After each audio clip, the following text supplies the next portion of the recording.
preliminary lap to the start. The 24th car of Mark Schur has had trouble starting, is on pit road, and will have to wait for the field to actually take green before he'll be allowed to come on. There you see the field, ready for this preparatory lap to race number 11 for the World Championship of Automobile Racing. The championship point standings as we get into this event. In front is Reutemann by only 8 points over Nelson Piquet with 9 points for a win. Piquet could move out in front today. Very important race for Nelson Piquet. And now let's take a look at the course. Here's Jody Scheckter.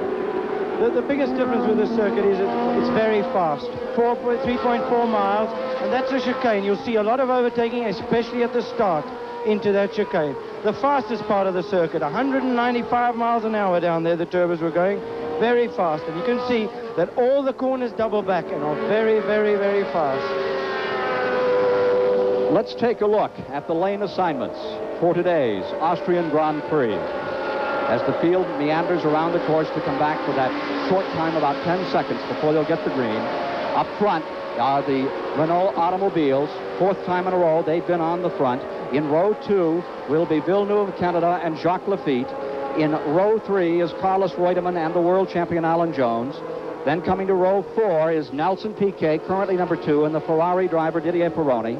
In row 5, we find Ilio De Angelis for Lotus, and Riccardo Patrese had a great qualifying run for Arrows. And there you see Mario Andretti. He starts well back in 13th, and Eddie Cheever, the other American from the United States, failed to qualify for the first time this year. And now we look at the rest of the starting field. As we mentioned earlier, the gentleman who had trouble at Hockenheim a week ago, Mark Schur, had a terrible crash, broke a rib, has since had a car crash in practice here again. They've had a lot of trouble with the Theodore car, and it now rests on pit road, giving us 23 cars moving around what is considered the fastest course in Grand Prix racing today, faster than even Silverstone, qualifying at some 143 miles an hour, 192 miles an hour on the straightaway on the Renault automobiles, and they're capable of going through many of these corners at over 140. Very, very fast track, and there is just no room for error here. Right, and I think the problem is that these tires around the corners with the heat that we have today, are the tires going to last constantly till the end of the race? So you may see a lot of changing in positions, and nobody has won this race until the flag's down. Last year, it was the Renault driven by Jabouille, which came in and won by scant feet over Alan Jones as he was running out of petrol at the end. This is a track that should allow these turbocharged cars to express their characteristics, that horsepower they have that they can kick in from the boost, but the tires will be a big issue. There is so much pressure. The course is so fast, and the left front tire is very apt to blister here. And here they come down to the starting position. This is their proper grid now they come down to. Coming around Rint Curve and coming to the starting line, our new on the pole, he qualified at 144.427 miles per hour. Winner of 2 Grand Prix. He's had a bad season thus far this year. The gentleman who we saw win the French Grand Prix beside him crossed in the second car, expecting to be a father today. They'll get the green flag. The green light will come on. First the red light, then you can see they're all in position. They got between 5 and 7 seconds before the green light comes on. A new lighting system here today. Should there be a problem, there was a caution light that could come on, but right now everything looks good for a start. Good start. And on the start, the Ferrari, Villeneuve, comes down the inside. Villeneuve going for the lead as they come from the start. He'll take that first corner. He's on the right line to take the first into the chicane. He'll come out of there first, that's for sure. A major surprise as Ferrari dipped down the inside and went screeching off with a start. And it is Ferrari out in front as they move around the first time. And it's Joe Villeneuve in the front there with the 2 Renaults behind them. You can see, looks like Didier Pironi has moved into 4th at the start. Yes. Joe always seems to get very good starts. You can see the difference between a real racer and a person that gets into the groove slowly. Jules always very quick from the beginning, and it is Didier in 4th place. Right. Behind him comes Jacques Lafitte, and there you see the battle. Reutemann is battling hard with number 5. That's Piquet. They're battling for the world title. Right. Back they come. What a surprise. The Canadian, Gilles Villeneuve, streaking out in front. That Ferrari has the power, but it darts and dodges and dives around this track. And a big surprise seeing him take off that well, the Ferrari just winding up a bit. Many say that after 15, perhaps 18 laps, that Ferrari could be in trouble on this course, Jody. Well, I think that their suspensions, they were having a lot of trouble with the suspensions, and it's taking a lot out of the tires. Now there you see Joe Villeneuve, a very aggressive, known as really the fastest driver on the circuit today. And I think he shows it here. He always seems to lead. And there, now Nelson Piquet trying to get past Carlos Reutemann for the lead of the World Championship. Villeneuve has 2 victories thus far this year. Here he comes, leading still another lap. A challenge on the inside. The Renault is trying to go for the lead. And there's Change of leadership, and Villeneuve is off the course. Gilles Villeneuve in trouble. He's coming off, and as well as Reutemann, I believe. He was lucky to get away with that. Lucky to get away with that. He tried to hold the outside position going into there. Renier got him on the inside, taken into the chicane. As I said earlier, on the ideal place to overtake. He went wide, went on the slippery path, and he had to take to the escape road. So Arnoux now becomes the leader of the Austrian Grand Prix, and Prost moves into second place. Reutemann still having problems. Things not going well for this man, Carlos Reutemann of Argentina. A very bad mistake. He's leading the World Championship. All he wants to do is not make mistakes. And he made a mistake there, but he got away with it quite lightly. He's lying about 6th or 8th position now. Should be able to make that up if the car's good. It's a long race. Number 15, Alain Prost, running in second place. And remember that as of today, he hopes to be a father. He's been on tenterhooks for the past 4 days here. The baby is so overdue, he expects it to come out fully clothed. The last time that I can remember a thing like that happening was with Jody Scheckter. When your first youngster was born, that was one of your worst races, was it not? Right, I always felt it wasn't me, but the pit crew seemed to blame it on my child. It was worth it, though. So on our CBS Sports Sunday, same-day satellite coverage of the Austrian Grand Prix, the standings, Alain Prost is now first. Arnoux, his teammate, is second. Didier Pironi for Ferrari is third. Lafitte is fourth. Nelson Piquet lies fifth. We'll be back with more shortly. Closing ground in the Austrian Grand Prix. Jacques Lafitte in trouble for a moment. You saw him get high and bobble. And the car of Slim Borgen of Sweden nearly getting beneath him. There you see the standings. Arnoux is in first. Lafitte here is in second. Piquet third. Jones is fourth. Reutemann is running fifth. John Watson is sixth overall of the field. And right now the story is that Talbot Ligier trying to collect that leader. Meanwhile, it is Nelson Piquet still moving in. He's gaining ground as well. The turbo seems to be a little off, the lead automobile at this point of the race, Jody. Well, at the beginning, Jacques Lafitte was held up by the Ferrari, which was very fast, but now he seems to be catching up and making ground on the Renault. There he is, right behind him. He's catching ground up very fast now. In fact, he's 1.9 seconds behind from 14 seconds earlier on after losing the ground in the dice, trying to get past Didier Pironi's Ferrari. Now they're trying to lap the box. There is the second place driver, Jacques Lafitte, winner of 4 World Championship races over the years. There's the leader, Arnoux. He's trying to lap Rabat, the Mexican driver in the Brabham. He's doing so. Coming around Rin Corner now about 140 miles an hour plus in these long sweepers that give the engine so much chance to get up there and show speed and wear down those tires. And that's the fastest part on the straight now. That Renault will be doing about 195 miles an hour in this section as he comes down. Jacques Lafitte getting through the traffic. Jacques Lafitte in his 102nd Grand Prix working this track. He has moved from 13 seconds back to be within sight of the leader, Arnoux, with now 21 laps remaining in this World Championship event. And it's slowing them up, going through the back markers a little bit.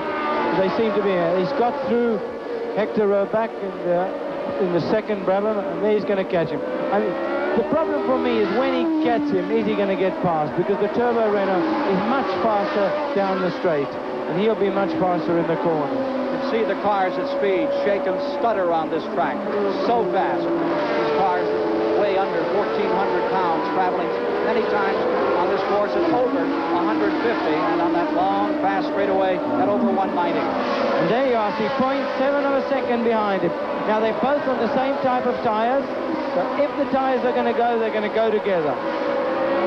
Doesn't seem to be, both of them don't seem to be having a problem with the tires, but I'd say the Renault is not handling as well as the Ligier. A year ago, Chabouis had a big advantage, over 8 seconds with a few laps to go, and Alan Jones caught him up and lost by a few feet. Now today, the interval much closer as we get down to the end of the race, with again, one of the yellow, black, and white cars, Team Renault, out in front, and that Talbot Ligier much closer. Right, 20 laps remaining. With 20 laps remaining, he should be able to find a gap. It depends, though. Once he catches him, he's going to be looking to see where he can get past him, and can he stay in front of him on the straights. Is René Arnoux a very sensible driver, doesn't make many mistakes, a solid person. A person I'd like to have in the team if I had a team, in fact. His wife and young son here watching today as Arnoux stays just barely off the front end of car number 26. And you see there how he catches him in the corners.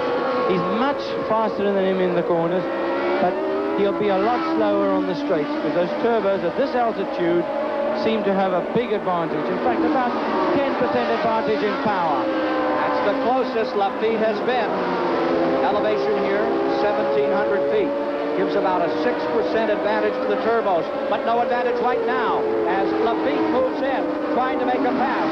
The turbo bends him off as they come across the start-finish line, charge up the hill into the chicane, and head for Rindt turn.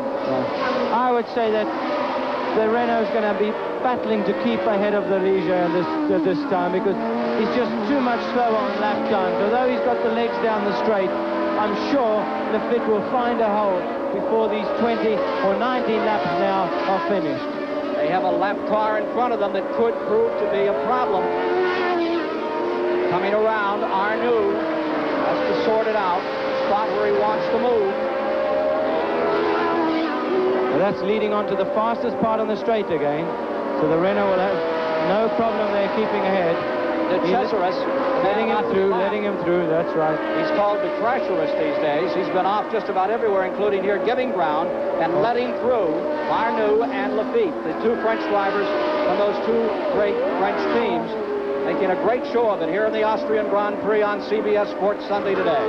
That's very difficult, overtaking these back markers, and that's what Lafitte's waiting for, the chance where Arnoux, an undecisive decision, doesn't take the right decision, and he can get through behind some back marker. But the way he's going, he seems to be much faster in lap times, much faster around the corners. He's going to find the place to overtake fairly soon. So here are the standings on the top competitors in the Austrian Grand Prix. We'll be back with more in a moment. Back at the Austrian Grand Prix, Jacques Lafitte continuing to apply pressure. Lies just about 3 car lengths off the leader, Arnoux, as they are in the chicane, headed for the Rindt turn another time. The laps remaining now stand at 17. Arnoux's big lead of 14 seconds, that has disappeared. And it now is a question of can the blue and white car, the Talbot Ligier of Jacques Lafitte, find a place to strike for its first championship win of the season. Jody Scheckter. Now, Lafitte is asking himself, where can he overtake? Problems on Bruno Giacomelli's car. The Alfa Romeo coming in. Suspension broken down on Giacomelli and a fire in the back of the car. It's on fire. Giacomelli's he must get out of there. It's in the pit road. They shouldn't have any problem. You can see the fire extinguisher there on the right. The teammate of Mario Andretti. Andretti's had problems with tires way back in the story, and directly across from our announce booth, Giacomelli walks away from this disaster. The Alfa Romeo on fire on pit road. In front, this crowd of better than 70,000 fired by this exciting battle as again Lafitte closes, but cannot contain the yellow car of Arnoux maintaining first position. As I said earlier, Lafitte's going to ask himself, where can he overtake? He hasn't got the speed down the straight. The turbo is faster than him on the straight, and he knows he's faster on the corners. But can he, and where can he get ahead? And when he does get ahead, he's got to get ahead enough so the turbo can't overtake him on the next straight. And that's going to be his problem. Better than 150 miles per hour. A shift into fifth gear up the hill. Now they come down for third gear into the chicane.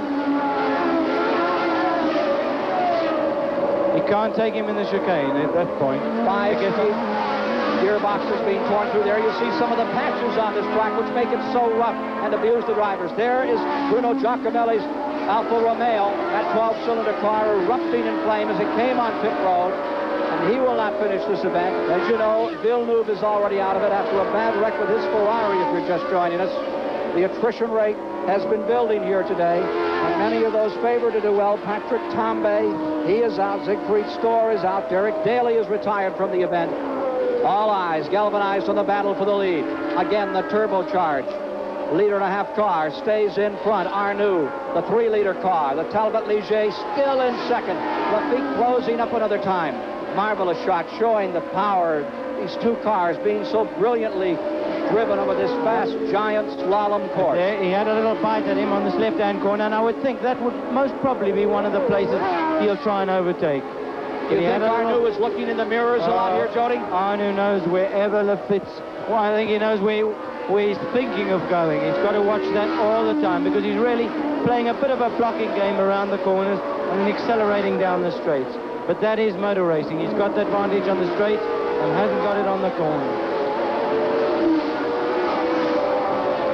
He gets very close on this corner, coming out onto the pit straight, but won't be able to up the hill there where the turbo really out-accelerates him. Now they're coming up to traffic. This may be interesting, and this is maybe where he finds the gap to overtake the Renault. To sort their way around through that chicane.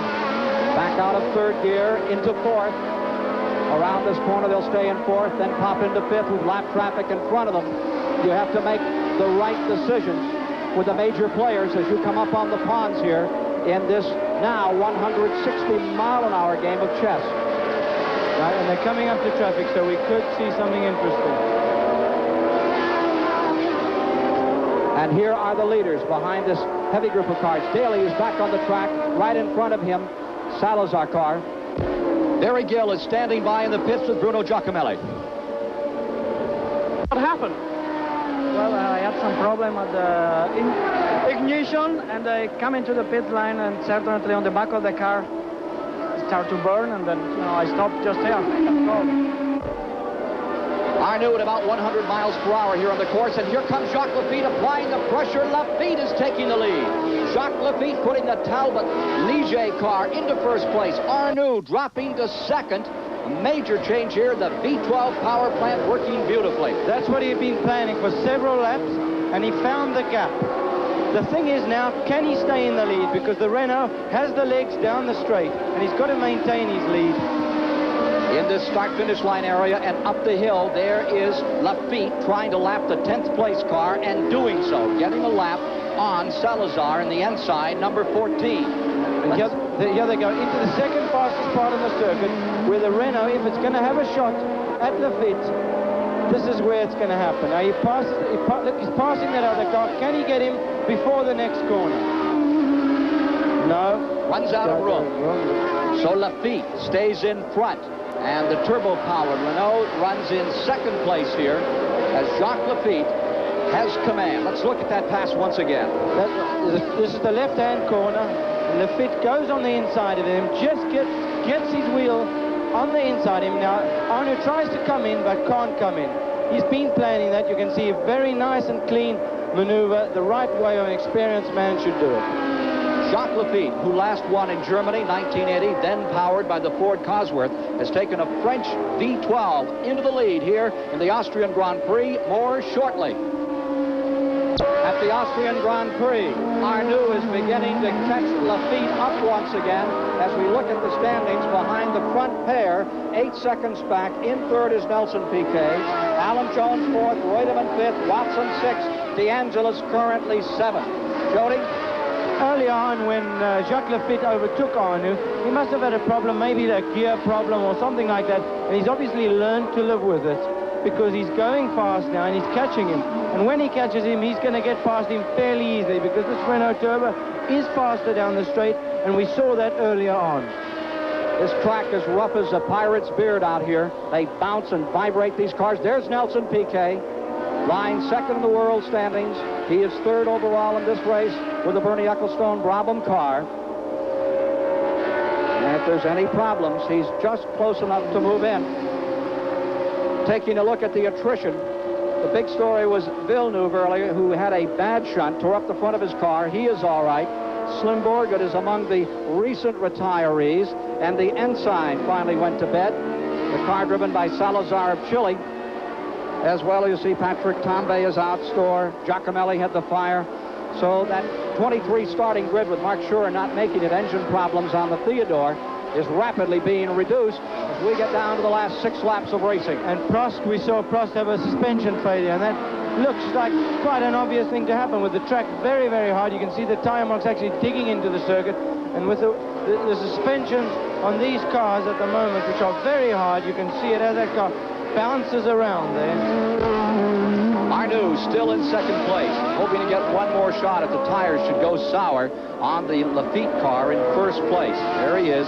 Arnoux still and we have problems with Patrese, who has been running as high as 9th. Ricardo Patrese swapping ends, turning that Arrows car into a rototiller out there, Jody.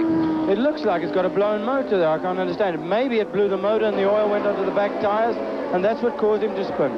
Alan Jones has told us just how rough this course is. Let's listen to what he had to say about this track earlier. Well, all the drivers are taking a really big jolting. It's very, very hard on the drivers. It's very, very bumpy. I'm copping it through the neck, the arms, everywhere. And I honestly believe that there'll be very few finishes on today. I believe that there'll be suspension failures. There'll be a lot of people spinning out. I believe there'll be a very high rate of attrition. Well, I thought Alan Jones was going to be wrong until about 4 or 5 laps ago, and then they began going off like popcorn. No fewer than 6 cars are out of action with blown engines. The latest retiree, Mario Andretti, back in 12th position when the Alfa Romeo went away. There are the standings as we move toward the finish of today's Austrian Grand Prix. Here's the man, Jacques Lafitte. Really what he's worrying about, he's got, 1.5 laps to go now. He's going to make no mistakes on these 2 last laps, hoping the fuel will last out. Second in Belgium, second in Spain, looking for a win today. Some marvelous third-place finishes for him a week ago in Germany. Remember, he was third in Great Britain. He was third at Monaco. This man, Jacques Lafitte, fiery competitor, stands about 5'6", 5'5", 125 pounds. Great sportsman, plays a lot of tennis. I was talking to him earlier this weekend in the motorhome, and he was saying how much he would like to win the World Championship. He's now 38 years old. He's getting on in his career, and the one thing he hasn't done is won the World Championship, and that's what every driver really wants to do. And the way it's looking now, he's got a chance. If he wins here, it's going to bring him right up into the standings. His best finish here was 1976 in Austria on this better than 3-mile course. He took second, and he had 1/3 there. There is a lap remaining now as Lafitte comes across the stripe. Right into the last lap through the chicane onto the second fastest part of the corner now. They'll be doing about 170 miles an hour, and this part looks like his car looks very healthy, really changing gears very smoothly. Everything very tight, himself and the car. Around the rim turn, how does one feel when one has this kind of advantage, Jody, and is on his way to a victory? Really, the only thing you can do is not make a mistake. He'll be using everything as gently as he can and hoping that nothing's going to go wrong on that last lap. This is the fastest part of the circuit now. We're doing 180 down there, maybe backing off. The Renault's far enough behind him. He knows that that can't catch him if everything goes all right. Down through the right-hand Bosch curve, coming up to the 2 left-hand curves on the course. Quite a tricky part, but shouldn't be tricky at this stage for him. Arnoux lying second. There's Lafitte. The car becomes light there. The car becomes light as it goes outside because it's a reverse camber. The road goes away from the car there. Again, down into the hill, up over this mound, over that's a blind corner. You've got to turn before you can see the next part of the corner. Over to the last corner before the checkered flag, something he's been looking for a long time. Coming through the Sebring turn and down for the flag for the French team to the line. Talbot Ligier waving the crowd as he takes the stripe. It is Jacques Lafitte. The checkered flag is out, and across the stripe in second is Arnoux. Coming across for third will be the Brabham car driven by Piquet. There's your winner of the Austrian Grand Prix here on CBS Sports Sunday. Today, credit goes to the French team of Talbot Ligier. Jacques Lafitte has done it.